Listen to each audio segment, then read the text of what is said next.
Thank you very much for the chance to speak here today, and I can see from the agenda that you've had a very busy week, and I appreciate the fact that you've come in at a reasonably early time in the morning to on a very sunny day to hear what I have to say. I hope you've enjoyed the week. I think these events organised by the ICD are stimulating and thoughtful, and I'm sure in the course of the week some of the speakers have been exceptional and others have maybe been a little bit repetitive, but hopefully in the course of the week it's given you much food for thought. I want to talk about two things this morning, and it seemed appropriate this week, the General Assembly week at the United Nations here in New York, to address these issues. One being the new global goals for sustainable development, and the second being the issue of global governance, and relate them in some way to the importance of cultural diplomacy, which is what the ICD ultimately is all about. I think I was reflecting on this last night and what to say this morning, and I think for me, the new global goals for sustainable development that will be formally launched tomorrow at the UN General Assembly, and then agreed by all the leaders over the next few days. I think they might just possibly be the greatest exercise ever in cultural diplomacy in action. They arise from, and forgive me, those of you who already know a lot about this subject, forgive me if I repeat things you know already, but I want to progress through the story behind the goals, as well as where we might go from here. The Sustainable Development Goals build on the Millennium Development Goals. And the Millennium Development Goals were important of their time. They were agreed between 2000 and 2001. They were a serious attempt at the beginning of the 21st century to do something about the fact that we still had, at the end of the 20th century, extreme poverty in our world. Far too many children, hundreds of millions dying before the age of 5, without the kind of what should be relatively easy access to vaccinations and health care that many of us in the developed world take for granted. The fact that hundreds of millions still had no access to clean water, the fact that in many countries maternity care was absent, and so on. These were really important issues to be tackled at the end of a 20th century, when perhaps they should have been tackled many decades before. They also came at the end of a decade of civil war and conflict across the world, as the aftermath of the Berlin Wall coming down and the end of the Cold War led to all kinds of fraction and conflict in different continents. So the Millennium Development Goals were really important, but they were very basic. And they were designed, effectively, they talk about a group of people sitting in a room to draw up the Millennium Development Goals, but actually it was pretty much one guy on a bit of paper. And originally they had 7, they ended up with 8. But he had 7 at the end of the first discussion. And he walked along the corridor to the meeting where they were to be properly discussed by the ambassadors before they were presented to the heads of state. And somebody said, "Have you included climate?" And he went, "Oh, I forgot." And they went back and added climate as the 8th goal. And so although they were important and they addressed urgent issues, they were designed by a small group of people. They were agreed here in New York rather than across the countries of the globe. There was not a shared process of participation and ownership that would lead to immediate action to implement them. And that's why really in the first 5 years after 2000, the progress to achieve those Millennium Development Goals was almost non-existent in most countries across the world. I was at an event last night organised by the Beyond 2015 campaign, the campaign that sought to achieve a more ambitious goals for the next 15 years. And it was hosted by the Indonesian government. And one of the things that was said there was that the Indonesian government only formally adopted the Millennium Development Goals in a National Development Plan in 2010, 10 years after the original goals were set out and agreed here in New York. And that was typical around the world. So although the Millennium Development Goals have led to huge progress, and the number of people in extreme poverty in our world today is half what it was 20 years ago. the improvements in maternity care and vaccination programs in primary school education, where there's something like 85% access throughout the world now. These improvements would not have happened without some ambitious targets that the countries of the world united to agree and then to work towards. But they were never enough. They were never enough partly because of the process that agreed them in the first place. And that's where I think this reference to cultural diplomacy comes in, and why I say that I think the new goals that will be agreed this weekend have been the biggest exercise in cultural diplomacy that has ever taken place. It was agreed 5 years ago that that old process wasn't good enough. It was agreed 4 years ago to set up a new process that would lead to the new goals that are being agreed this week. And that process has been the biggest exercise in participation and partnership, I think, that the world has ever seen. Something like 50,000 people took part in a global survey to identify the things that mattered most to them. Right across the world, parliaments, governments, non-governmental organisations, faith groups and others have been debating and discussing these goals and taking part in continental and regional meetings to try and come up with a framework that the world could agree by consensus and by acclamation here this weekend in New York, but that would also at the same time not be what we would call the lowest common denominator, not just be the things that everybody could easily agree upon, but would actually be ambitious and transformative as well. And I think it's only possible to have achieved that. I'll say a bit more about the detail in a second. To me, it's only possible to have achieved that by a process of listening and understanding. And for me, cultural diplomacy, if it is anything, is about listening and understanding the perspective of others. So I think this is really exciting this weekend. I think it's an incredible moment in the history of global governance, and potentially a very, very important moment in the development of a fairer, more prosperous, more equal, more just world. The global goals for sustainable development, as they're about to become known and hopefully become famous, that's one of the objectives of these next few weeks, to try and ensure that everybody in the world knows about these goals, because if everybody knows, then everybody can pressurise their governments to actually implement them. 17 goals, covering everything from education through health, the environment, disaster resilience, peace and justice, climate, and the critically important issue of the empowerment of and equality for women and girls. And these global goals are underpinned by 169, it seems a ridiculously high, maybe arbitrary number, 169, but 169 individual targets related to each of the goals that the intention is over the next 15 years to measure, and that's going to be a challenge in itself. And these goals, I think, have the potential to be truly transformative. Not just to improve basic services in places where those services don't exist, not just to rack up big numbers of new schools or new school places, big numbers of vaccinations or cuts in the deaths of children from avoidable diseases, not just big numbers in access to clean water or sanitation, not just improvements in women's representation at the local or the national level, and not just the improvements in accountability and data collection and transparency that can lead to better governance. But even more fundamentally than that, a genuine commitment to understanding that these goals will not be truly transformative for our world unless they reach the most marginalised people, the most marginalised communities, those who have been least impacted by the Millennium Development Goals. And that's why these goals are best described by leave no one behind. And that will be the catchphrase that you will hear, hopefully, over these next few days from global leaders. Leave no one behind is not about ensuring that the broad mass has access to these services and these opportunities and that justice and hopefully eventually closer to equality.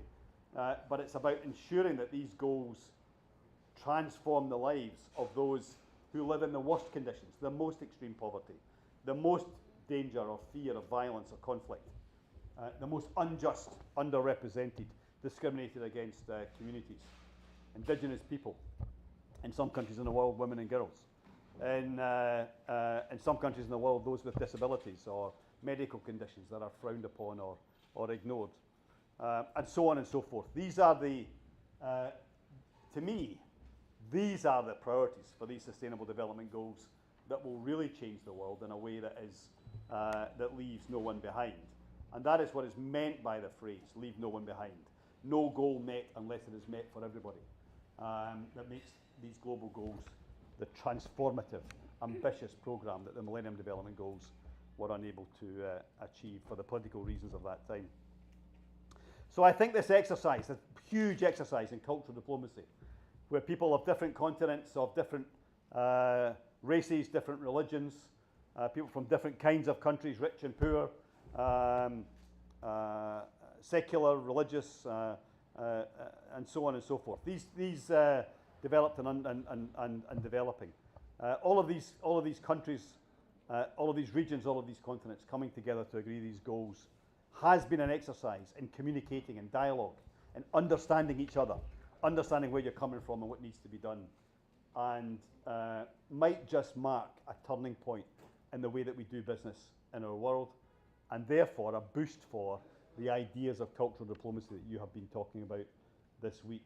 Because if we don't seek to understand each other better, then we will never resolve the conflicts that lead to this current mass migration from the Middle East and North Africa into Europe, or the people of northern Myanmar travelling across the seas to try and find new places to live in Malaysia or Indonesia or the Philippines, and so many other parts of the world. This fleeing from terror and conflict, which leads to the greatest levels of suffering. So I think this is a really exciting moment, and I think this is an incredible agenda that's been set out. And it's going to need all of us to commit to it and to do something to ensure that it happens, because governments will meet with immediate priorities that will deflect their attention. Ministers and prime ministers and finance ministers in particular will always have day-to-day urgent pressures on them. And allocating resources, allocating time, having national plans to help the most marginalised, or to help people in other countries who need assistance and who need to be able to resources to stand on their own 2 feet.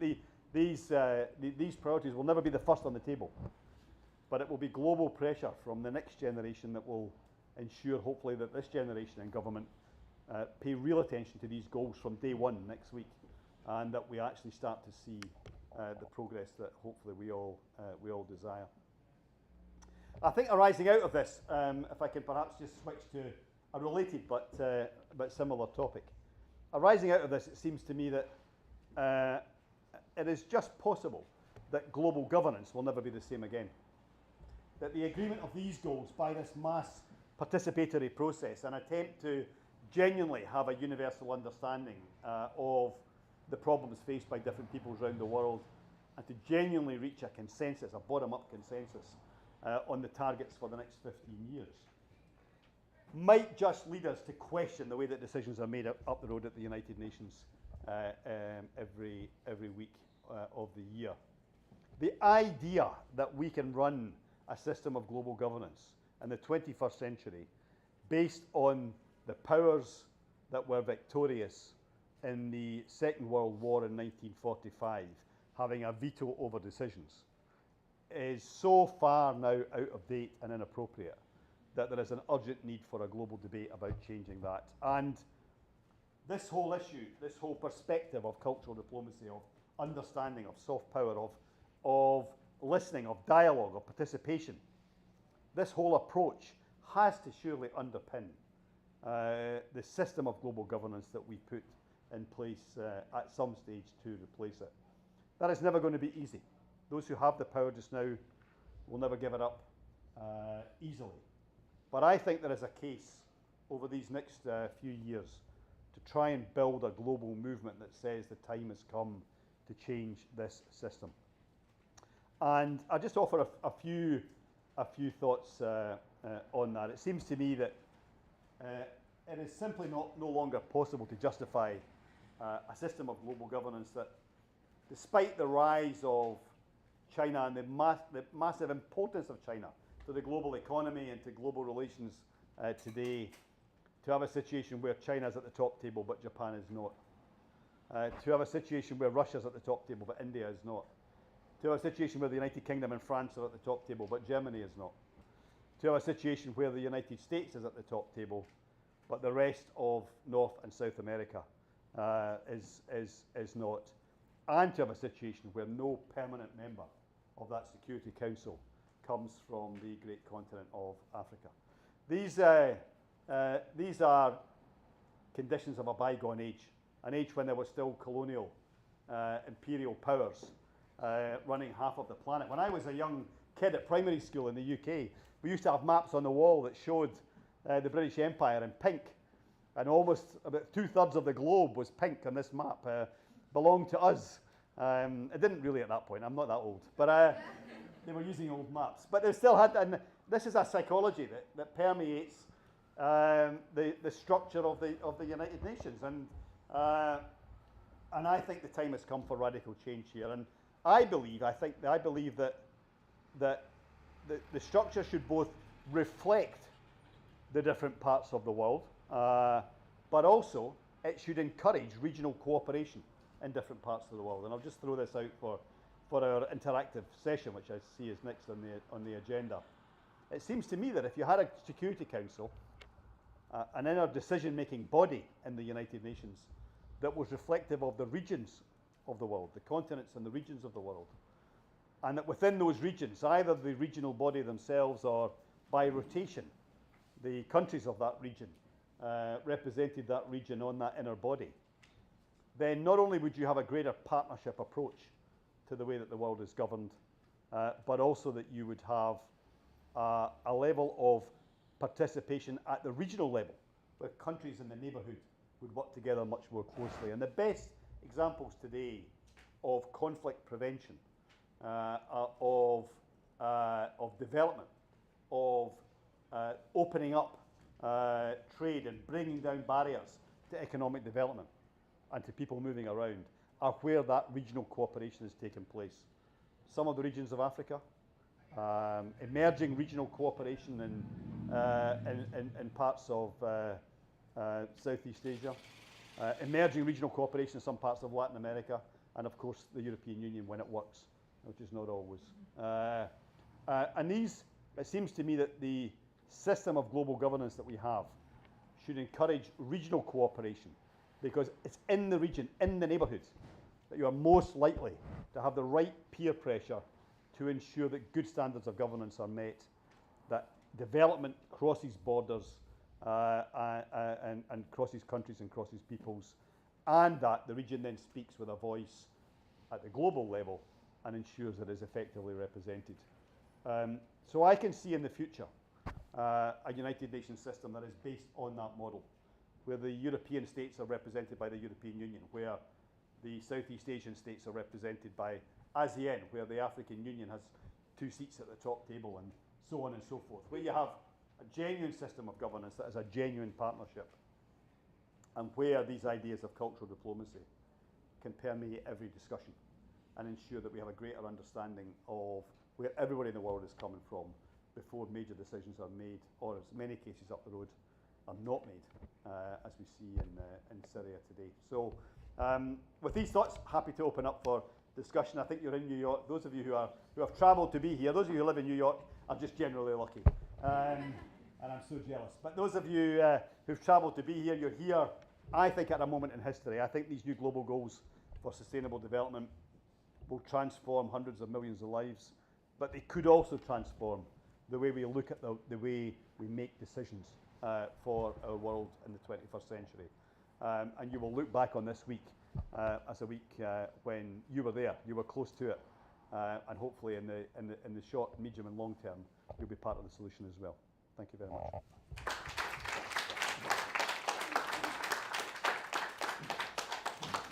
So thank you very much. much, Jack. Don't sit down for too long, because now we would like to take questions and comments, and we finally have some time. Let's use this as an interactive discussion, you know, not only directly at Lord McConnell, but if there's other issues, he's someone who really has such tremendous experience. This is also a chance to maybe ask a question that you couldn't ask yesterday, etc. So this is our time, a special time with Lord Jack McConnell. As always, raise your hand, and then if you could briefly introduce yourself, so Lord McConnell knows which part of the world you're coming from, would be great. Ladies first, we'll start here, and then we'll go to the back. Hello, my name is Maria Marta. I have a question from the point of view of development, of sustainable development. What's the phenomenon of separatism in the European Union? For instance, it was a debate with ICD in the House of Lords two years ago over Scotland, I think you were there. And now it's the same phenomenon with Catalonia in Spain. And the countries in the European Union, they meet forward the Millennium Goals and are developing countries. So what is this rush for the separatists? What is the pragmatism at the end for the citizens? And also the fact that not all the citizens are democratically represented, but they are excited or provoked. And all these countries are justified by past events in a historical or different economical projects. And also, it's not just Scotland or Catalonia. All Europe may be fractioned in hundreds of justifications. So I see it like a phenomenon. Please speak about it. Absolutely. Yeah. Thank you. Thank you very much for raising that. Very, very topical at the moment, of course, with the way that the European Union, or at least the states of the European Union, are not responding well to the current pressures. I think what you have here is a global phenomenon that is maybe most acute in Europe, because partly because of the nature of European democracies and their fairly advanced level of democratic development. But it's a phenomenon that is also seen here in America with the current selection of candidates for next year's presidential campaign, if I may say so. But also in other parts of the world too, where new people, new figures have come forward at election time and have won sometimes surprise results in elections. And that has happened in different parts of the world as well as in Europe. But certainly in Europe at the moment we have a set of circumstances where emotion is defeating evidence time after time after time in public opinion. People are reacting in an emotional way to what they see around them, and are choosing to listen to emotion and support candidates who express emotion, rather than people who talk about evidence and the impact of decisions and their causes, genuine causes. And I think that's happening for two reasons. The first reason, I think, is that I think most individual citizens in the world, and I mean this pretty much everywhere, developed and developing countries and continents, most people understand that we live in a world today where the economy, to some extent our culture, our language, our communications are increasingly global. And that globalization is a fact, and that you can't reverse. It's there.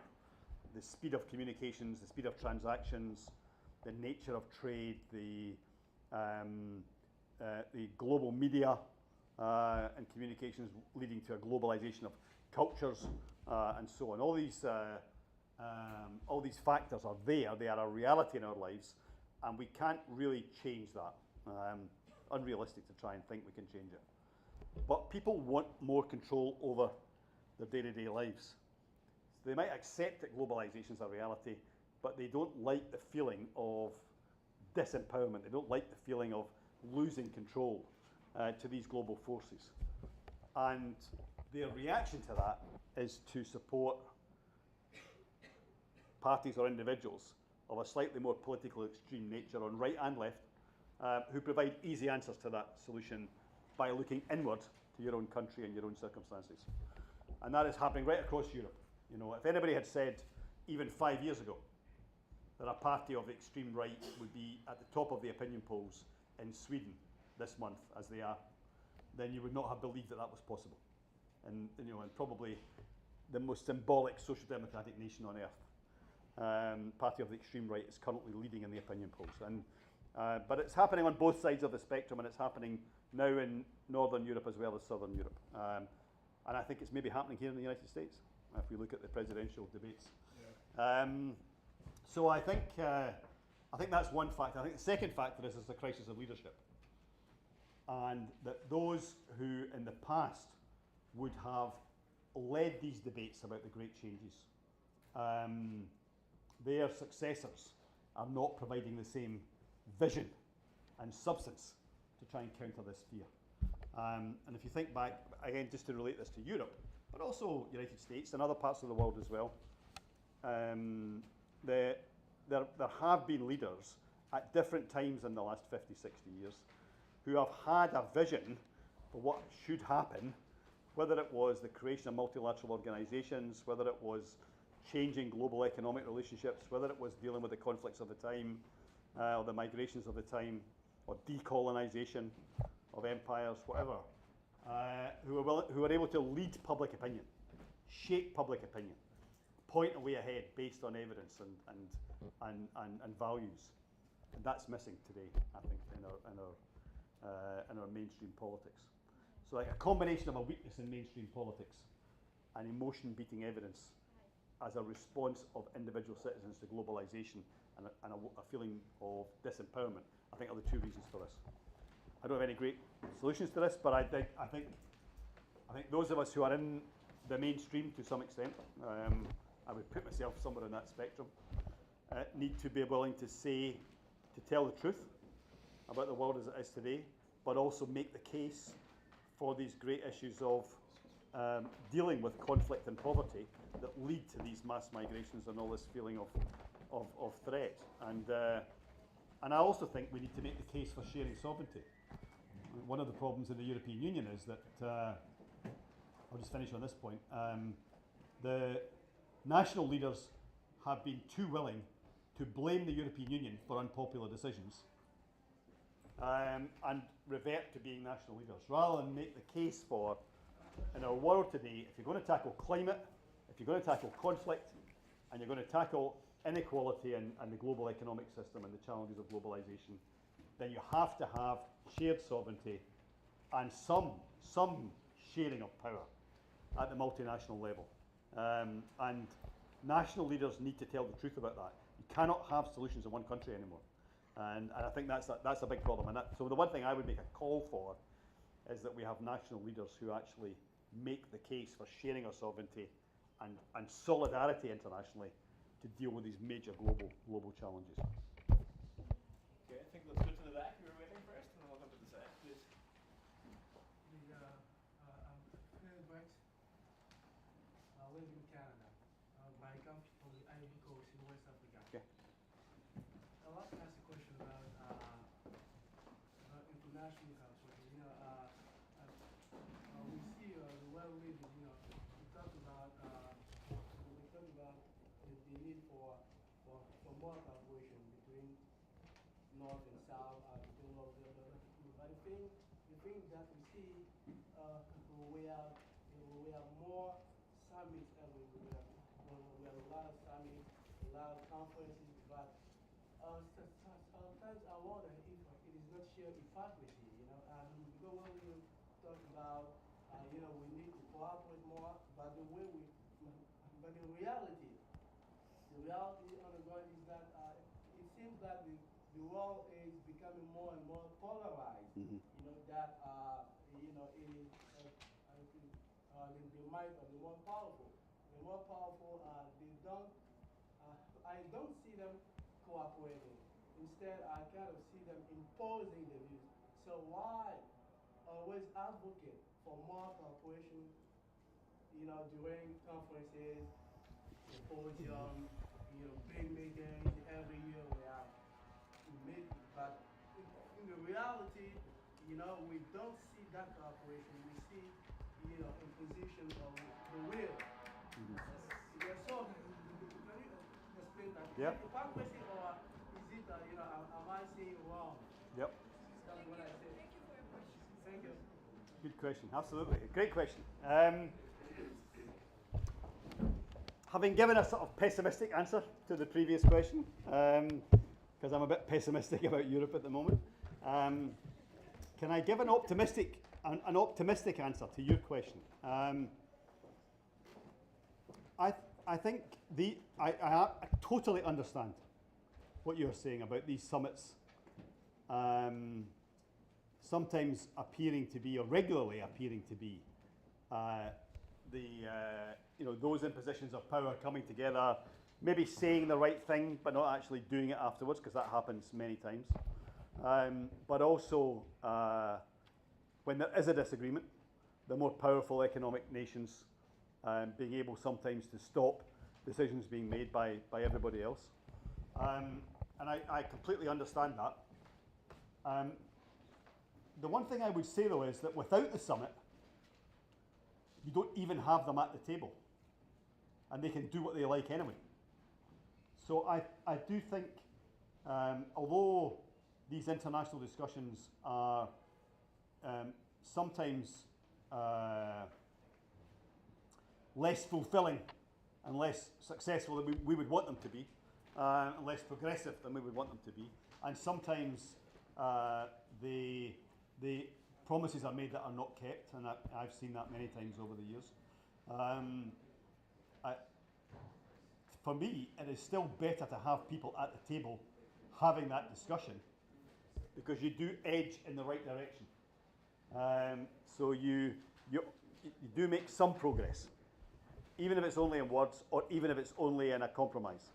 But that is better than allowing the most powerful nations on earth to do whatever they want without having to have that discussion at all. So I think there is a purpose for these summits, and I think occasionally they do make progress. Whether that justifies all the summits, and it's certainly not good enough, but it's better than a free-for-all. Because if you had a complete free-for-all, then a small number of very powerful countries would just basically do whatever they wanted. And in particular, their companies would do whatever they wanted without any recourse to anybody else. The other thing I would say, to go back to my point about the regions, is that Ivory Coast, Cote d'Ivoire, is a good example in that West African region of how countries coming together in a region can start to change that balance. My experience over the last few years has been that the global powers listen to what is said by ECOWAS on behalf of the West African states. The credibility that ECOWAS has built up, both in terms of economic action in the region, but also in terms of conflict prevention, trying to make sure that presidents stick to their 2 terms, and so on within the constitutions and that kind of thing. These sort of actions in that region, I think, have been, again, not perfect, but better than a free-for-all. And people around the world, if people give a good example of regional cooperation, one of the first examples that always comes up is ECOWAS. So not perfect, but an example of how countries coming together in a region, economically and politically, can make a bit of a difference. And ultimately, I think that's the way to create a better balance with the powerful states. I think it's very hard for small, independent countries, Ivory Coast or anybody else, to have anything like the power and the influence that the United States or Japan or China or Russia have. But I think regional organisations coming together and speaking with one voice can balance that power over the longer term. And that's why I think the regions are so important. My name is Natalia, I'm from Russia, and I have a question about regional cooperation and about the future of global dialogue. So you have mentioned some regional unions. We have the same in our territory: Russia, Kazakhstan, Belarus, and also Armenia and Kyrgyzstan have joined. We have working supranational bodies, Commission in Moscow, Court in Minsk, and financial regulator in Astana. So they are working. The decisions that Commission accepts don't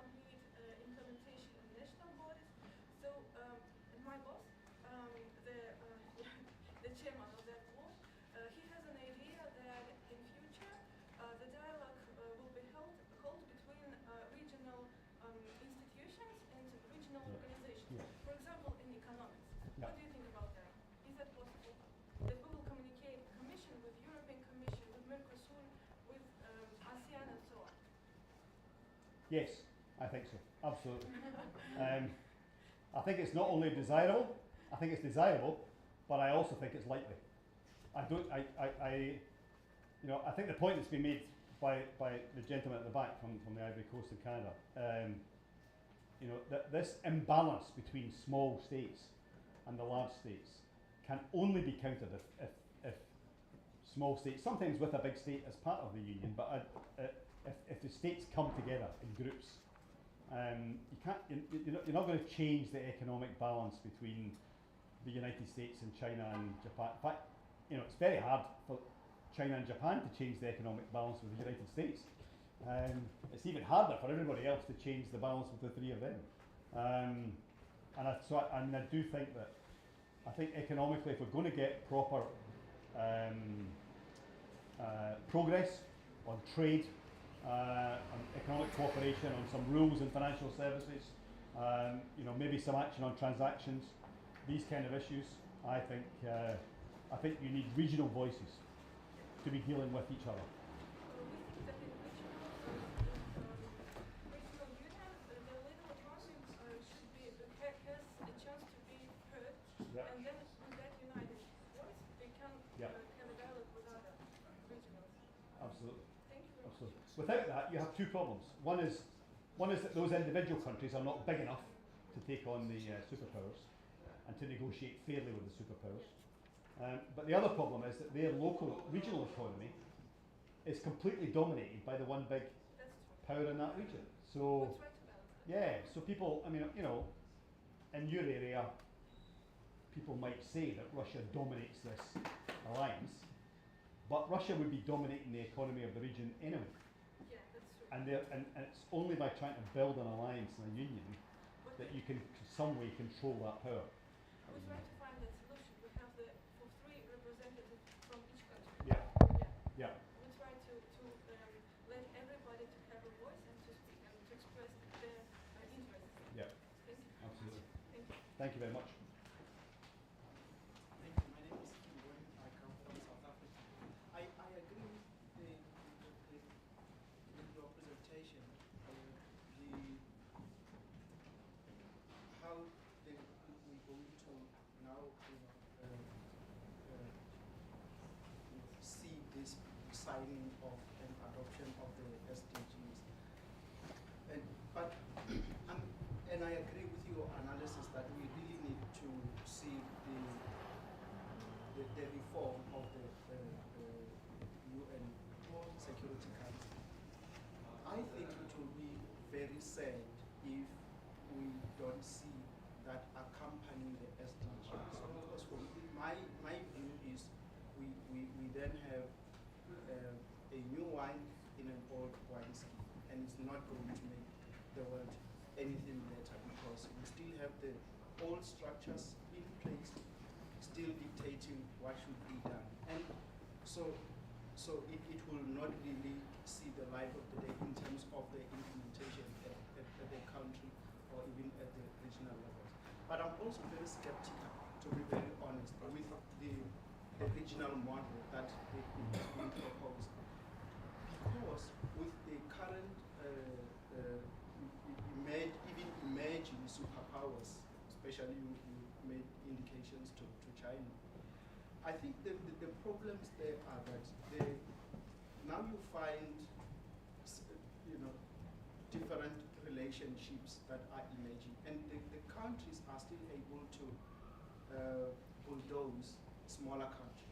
So even if, for example, we agree that this is what we will be doing in the region, in fact it happens. We've got several examples where the Southern African Customs Union have been negotiating, and then Botswana decides, no, we have been receiving a lot of support from the United States, or we've been receiving a lot of support from the UK, we are not going to be party to this. So you still have that because there's still so much bilateral relations amongst countries themselves. So I think if we are not careful, these bilaterals are likely to overshadow the good intentions that the SDGs may be carrying. Yeah. I understand your reservations. The two things I would say. I think the reform of the Security Council is a huge challenge, because basically any of the 5 permanent members have a veto over that change. And to be frank, if countries are prepared to veto even statements about conflicts where hundreds of millions of people are dying and their homes and public services are getting blown away, then the chances of them not vetoing losing power are pretty slim. So I think there is an issue about the fact that the 5 states have the power to veto any change. And therefore it seems to me that the only way to build a movement for this change is from the bottom up. I don't think that academic papers or even negotiations in New York are going to make changes on this. In today's world, reputation matters. The United States doesn't always care about its reputation, but it does sometimes care about its reputation around the world. President Putin doesn't always care about his reputation, but he does sometimes care about his reputation around the world. The Chinese government, can put up the hatches like anybody else and build a wall, but they do care about the reputation around the world. And so I think, I kind of throw this out to your generation, really. I think this is if you like, my generation, I think, had 2 things to do. One was to get the Berlin Wall down and get the end of the Cold War, and the second thing was to build a global movement for development and deal with the global inequalities that we saw around us. I think the global challenge for your generation is to change this system up here, and to do it by get a global demand for change, that we need a better system of global governance. And so to some extent I throw that back, and one individual's not going to do it, but I think there needs to be an emerging movement around the world that says, particularly to the 5 superpowers on that Security Council, you've got to change this. You've got to have a plan. It may take 10 years to do.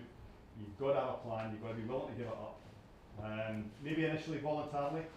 There's a proposal, for example, from the French that the 5 superpowers, the 5 veto powers would agree on a voluntary basis never to use the veto in a situation where genocide or atrocities were being threatened.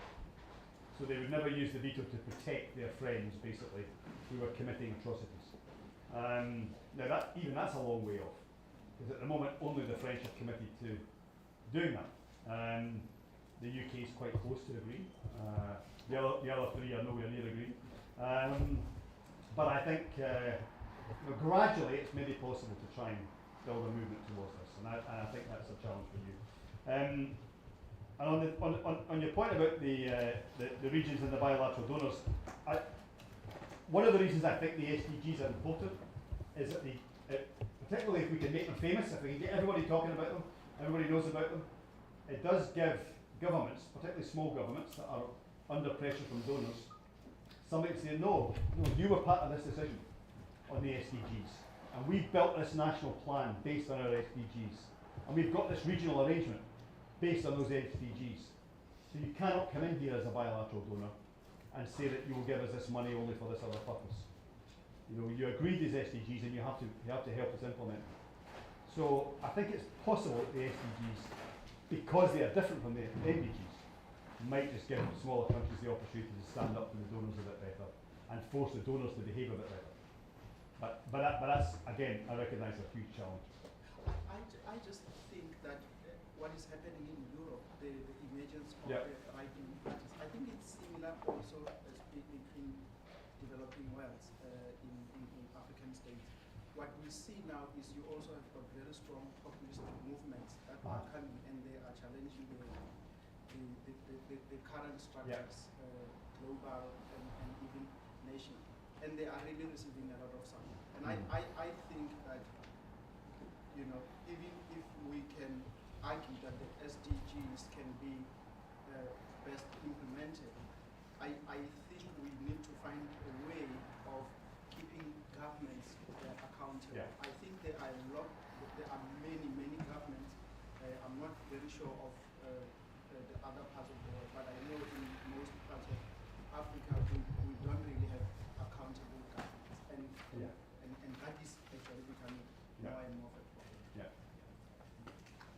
going to take a few now because I'm dominating this with my answers. So why don't I take maybe 4 or 5 points and then I'll reply to kind of all of them in a group, if that's okay. My name's Josie. I'm an undergraduate student from England. I wanted to ask about the Sustainable Development Goals, whether breaking down the goals, so poverty, education, is detracting from the fact that a lot of them are quite interconnected. So if you tackle one, you're also looking for a solution for other goals, whether breaking them down in that way is an efficient way of tackling the problems in the world at the moment, or whether you need to tackle them as interconnected instead of breaking them down like this. Good question. Very good question. I'm Brad from the U.S. I live in Florida. I was curious what your recommendations would be to reform the Security Council. Like, would you simply get rid of the veto powers? Would you get rid of the permanent members altogether, or just completely restructure the entire council? I guess the concern would just be if you only have, one superpower sitting on the council, say versus China or just to Russia, just the U.S., then they can still, impose their power even without the veto. So I'm just curious what your recommendations would be there. Okay, good. Judy, hand up. Yes, I was wondering, you talk about ensuring the implementation of the SDGs, and I was wondering if there's any form of enforcement mechanism or supervision, or as you say, it will only come from pressure from the local population to ensure that their local government actually implement the goals. Yeah. Okay. Actually, it's not a question. It's just coming from real experience. My name is Dalia Ali. I'm a gender specialist working with UNFPA, United Nations Population Fund, from Sudan. I used to work with UNDP, with UNFPA in Darfur, Kurdistan, and now with South Sudan, since it is involved between Sudan and South Sudan. It's my comment about the MPs you are mentioned about. Actually, we are facing a lot of problems with these MPs and SDGs. Because when we are coming on the reality, it is tied us because in Darfur, as an example, there is 2.5 million people living in IDPs camp, and they're supposed to have livelihood intervention and so on and so on. Because of that, they have supposed to cut trees and so on and so on. This is against environment, and this is because of conflict and poverty and less education. And when we are stick on this MDGs and sustainable development, because to be Korean, it is contradiction between both of them. My opinion before I joined this program here, I was expecting to hear from the UN delegation the day before yesterday at UN to talk about the coming MDGs 2013 and to involve the grassroots in the assessment and the need to meet the objective of that. I can't say that unfortunately I couldn't hear, but I was expected from the General Assembly and the coming 2000 MDGs to involve all the actors from the ground, to give their ideas about what is suitable based on the ground executed from there. And actually, now I'm supporting South Sudan, which is involved between South Sudan and South Sudan.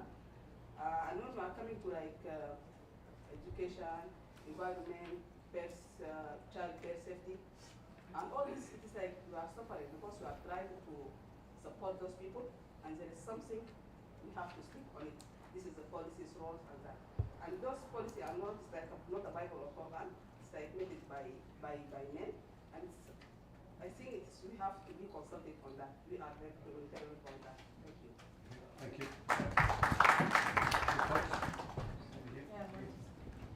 Hello, my name is Andrea Caballero. I'm from Colombia. I just want to say one thing. When talking about that solidarity, that regional cooperation, I sometimes wonder where does it take? Where it is, when we have crises, big crises now, we have with one big now with Venezuela. I don't know if you know about it. So when we try to talk about it in UNASUR and in the OEA, the Organization of the American States, there were not enough votes to talk about it.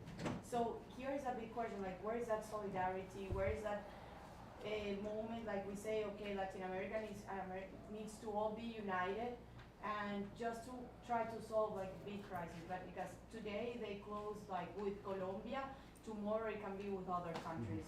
They just take out the other people, all the immigrations and everything. So that was my question, where is that solidarity? If we're looking for global governance, in just Latin America, we don't see that. Good point. Yep. Somebody else? I'm Rachel, and actually my Chinese name is Xia. I'm from China.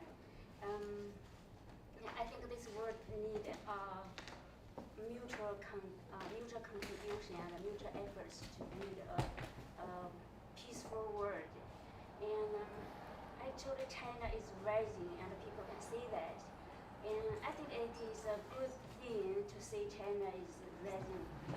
But in some other countries, especially like the United States, I think this is a threat. I think the world needs a lot of voices. China, of course, is included. I think maybe because of ideology or some other reasons, we just have some misunderstanding. We need understanding. Because I'm in China and I was born in rural areas. I know how Chinese people actually getting better off, and from very poor situation to the better life like me. When I was very young, I think I was starved. I always feel hungry. I have really we don't eat a lot at that time, but gradually we have a lot of reforms in China, and we get better education. We get better social security. Actually, social security is covered all over the country, including rural areas. So like my mother get a heart disease. If we do not get social security, my mother will suffer because it will cost a lot of money. But actually, when my mother go to hospital, majority of cost is covered. This is one example, just to indicate that China really get a lot of progress. And this time my representation is about poverty. Actually, I did some investigation this year to 9 counties. I know Chinese government put a lot of effort to put poor people out of poverty. It is still a lot of work. This is domestic issues. I think that our Chinese government is doing its best to improve global image. Although others think that it may be threat, I don't think so. I think we just get some misunderstanding. We need more communication. Thank you. That's very good. Thank you very much. That's very interesting for everybody. Hi, I was going to ask a question. So I read this article in the New York Times a couple of weeks ago about, it was titled "A Case for Goliath." It made the argument that the international system is so chaotic that the idea of cooperation is far-fetched, and therefore we must resort, the article argues, to some kind of Goliath. Because for Goliath, there needs to be a very strong entity that could enforce or has the capacity to serve as some as an enforcer, if you will. I would like to hear your thought or your critique on that article from your perspective. Okay, I'll try and deal with those various points, because I think there are some very strong themes come out of that. To go back to the theme of this whole week in this conference, I think understanding what is happening in China takes effort in the West, but it is effort that is well spent. And I think understanding the importance of it for the Chinese people is critical. And you're right, a lot of decision makers, particularly in the West, the Western developed countries, see China as a threat. Yeah. What we don't recognise enough is that the changes that have taken place in China over the last 30 years have taken hundreds of millions of people out of poverty and provided them with education, now with social security and so on. And I think that is, we need to remember just how underdeveloped China was 30 years ago, and the fact that that remains the #1 priority of the Chinese government. Whatever we think of the system, you know, the Chinese government is trying to deal with a massive social problem in a way that, you know, currently has the consent of the people there. And so I think that's an example of, if I can say, cultural diplomacy. It's an example in these global discussions. We need to understand where others are coming from and why they have their own priorities. And the same is true, I think, in some of the examples that the lady from Sudan mentioned at the back. I suppose that brings me back to the first question. If I can link all these together. Your point about the interconnectedness of the goals, and the other points about accountability and so on. I think what's really important now is that having agreed these sustainable development goals, and you know, 17 is a strange number, and there probably could have been 15 or 20 or 10 or 25, and you know, it may be that the wording might be different and so on and so forth. But there are 17, they do cover the major issues, and pulled together, they do provide a comprehensive approach to global sustainable development. The key thing now is to have national development plans that make those global goals relevant for the country concerned. And that is where the interconnectedness, the interdependence of these goals needs to happen. There needs to be a very quick move over this next 12 months to agree national development plans, to do that in a way that involves people and has populations participating in deciding the national priorities, because that's the best way to get accountability. If people are involved in the process, they know what the decisions are, and they can then ask the right questions about why those decisions have not been implemented. So I think this interconnectedness has to happen at the national level, and it has to be very transparent, and then it has to be measured. And there has to be a system of data collection that allows national populations and civic society to hold their own governments to account. I don't agree with the approach that says that the international community should hold governments to account. You cannot do that from the top down. You have to do it from the bottom up. And I think national plan, transparently agreed, and then transparently measured, is the best way to make progress on this and get the right priorities in each country. And not every country will get this right. In fact, probably every country will make mistakes, because governments make mistakes. That's just true. But it is more likely that more countries will make more of the right decisions if we do it in this way. That would be my approach. I think on the issue of global governance, I haven't seen the New York Times article, and I know that there's, whatever we do, it's not going to be perfect.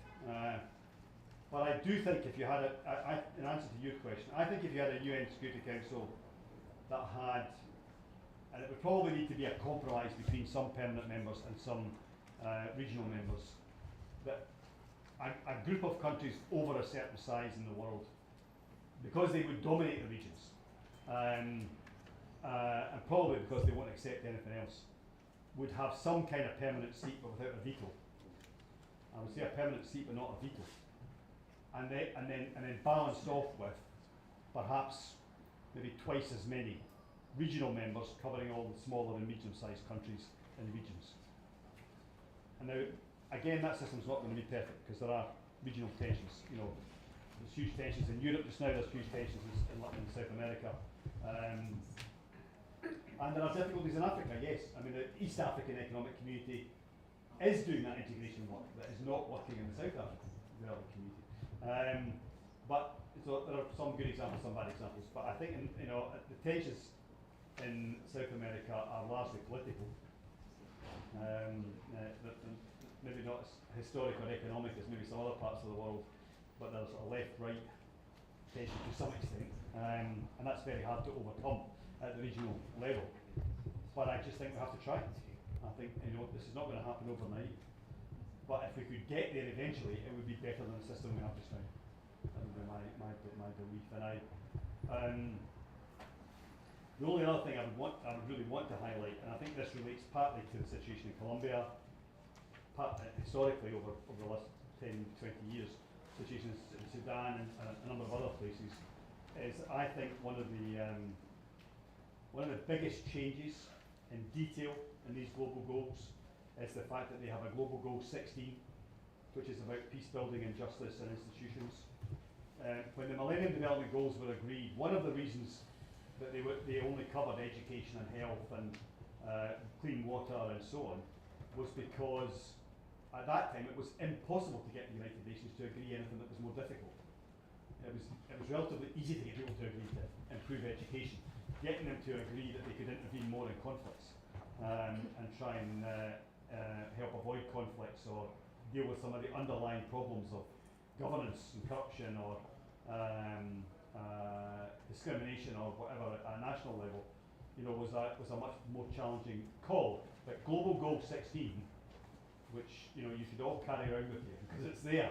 It talks about peace building and justice and institutions that are fair to everybody and so on. And if we can get an international momentum behind that global goal, then I think the potential to avoid conflict and to create genuine justice for people and give them a voice is massive. And that's, to me, the fact that has been agreed for 2 years now. That was first written 2 years ago.